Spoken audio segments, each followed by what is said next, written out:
Hi friends, அஸ்ஸலாமு அலைக்கும். 4 kg 3 tyre cake எப்படி பண்ணேன்னு பார்க்கலாம். அந்த கஸ்டமர் ஒரு ரெஃபரன்ஸ் பிக் சென்ட் பண்ணி எனக்கு இந்த மாதிரி தான் வேணும் சிஸ்டர், 3 ஃப்ளேவர்ஸில் பண்ணிவிடுங்க. பாட்டம் டயர் வந்து ஸ்ட்ராபெரி ஃப்ளேவர்லேயும், மிடில் சாக்லேட் ட்ரஃபிள், டாப் வந்து பிஸ்தாச்சியோ ஃப்ளேவரில் பண்ணிவிடுங்க சிஸ்டர் அப்படின்ற மாதிரி கேட்டிருந்தாங்க. நானும் ஸ்டெப் பை ஸ்டெப்பாக எல்லாத்தையும் ரெடி பண்ணி வச்சுட்டே இருந்தேன். சைட் பை கப் கேக்ஸும் இருந்துச்சு, அதையும் ரெடி பண்ணேன். இது ஃபஸ்ட்டு பர்த்டே தான். க்ரம் கோட் கொடுத்து நைட்டே ஃப்ரிட்ஜில் செட் பண்ண வச்சுட்டேன். மார்னிங் தான் வந்து மெயின் கோட்டிங்லாம் கொடுத்து ரெடி பண்ணேன். ஃபினிஷ் பண்ணியாச்சு. எப்படி இருக்குது அப்படின்ற மாதிரி கண்டிப்பாக கமெண்ட்டில் சொல்லுங்கள். இது வந்து ஃபஸ்ட்டு பர்த்டே கேக். உங்களுக்கும் இந்த மாதிரி ஃபஸ்ட்டு பர்த்டே கேக்ஸ் வேணும்னா ஸ்க்ரீனில் தெரியிற நம்பருக்கு டிஎம் பண்ணுங்கள். விழுப்புரம் டிஸ்ட்ரிக்டில் கேக் ஆர்டர் எடுத்து பண்ணிகிட்ருக்கோம்.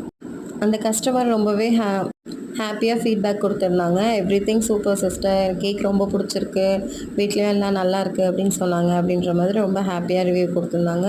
கேட்கவே ரொம்ப சந்தோஷமாக இருந்துச்சு. உங்களுக்கும் இந்த மாதிரி birthday cakes, brownies, customise cake வேணும்னா லியா ஹோம்மேட் கேக்ஸை காண்டாக்ட் பண்ணுங்கள். Bye friends.